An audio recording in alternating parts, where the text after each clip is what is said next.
Mes frères et sœurs, la paix du Seigneur soit avec vous. En ce troisième dimanche du temps de l'Avent, les lectures nous invitent à la joie.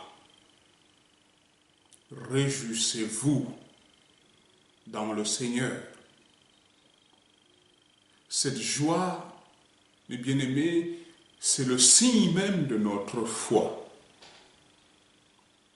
Comme nous l'a souligné le pape François dans son exhortation apostolique La joie de l'Évangile, avec Jésus-Christ, la joie naît toujours. Le chrétien se doit d'être un homme joyeux.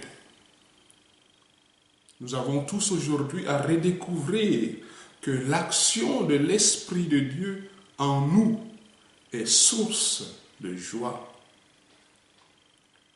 Cette bonne nouvelle retentit en ce jour justement, déjà dans le livre d'Isaïe, bien avant même la venue de Jésus.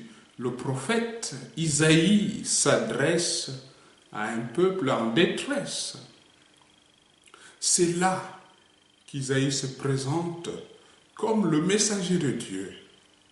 Il annonce la bonne nouvelle aux pauvres, réconforte les cœurs brisés, libère les prisonniers par la parole de Dieu et annonce un temps de grâce pour ceux qui mettent leur foi dans le Seigneur.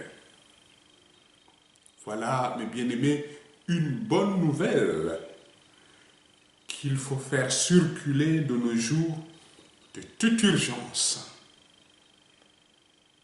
Le Seigneur fera germer la justice devant toutes les nations. Cette justice, cette paix et cette fraternité, mes frères et sœurs, c'est comme des graines qu'il nous faut cultiver avec beaucoup de soin. Cela se traduit par des gestes d'accueil et de partage envers les exclus de notre société. La joie chrétienne, mes bien-aimés, c'est un don de Dieu. Mais Dieu ne l'accorde qu'à ceux qui remportent la victoire sur leur égoïsme. Un cœur égoïste n'est pas perméable à la grâce de Dieu.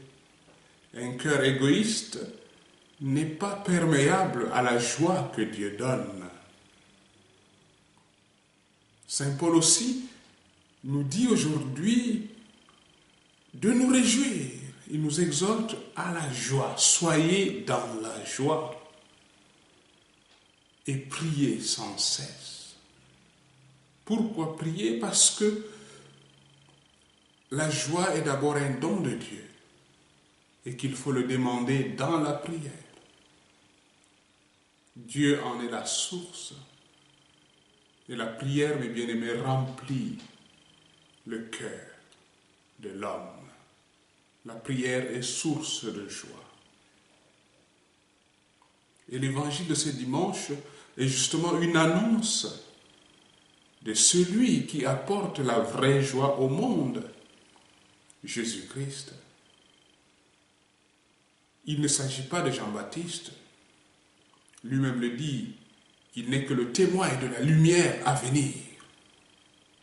Sa mission, c'est de nous montrer cette lumière. C'est de rendre témoignage à cette lumière qui vient. Au milieu de vous, dit-il, se tient celui que vous ne connaissez pas. De même que l'arbre de vie était au milieu du jardin d'Éden, de même Jésus au milieu de nous. Il se propose à tous.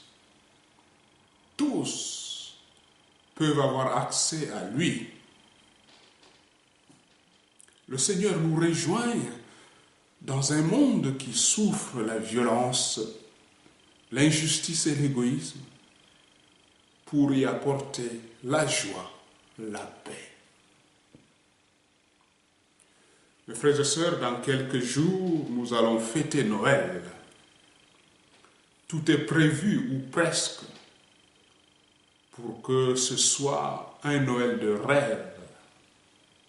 Cadeaux, réveillons, illumination de nos rues.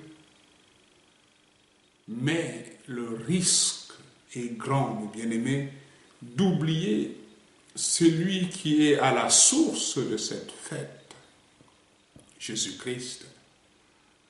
Est-ce que Jésus fait vraiment partie de notre programme de Noël?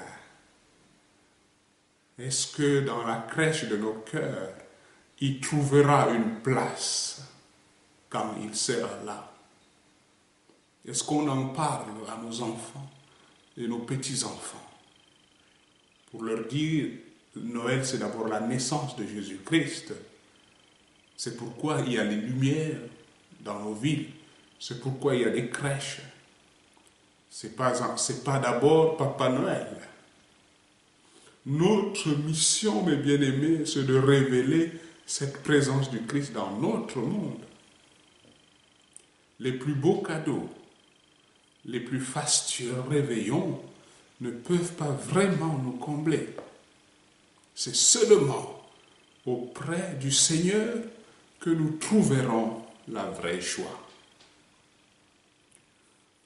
Réjouis-toi, Jérusalem, alléluia, alléluia. Voici que vient l'Emmanuel, alléluia, alléluia. Réjouis-toi, Jérusalem, alléluia, alléluia. Voici que vient l'Emmanuel, alléluia, alléluia. Bon dimanche à vous tous.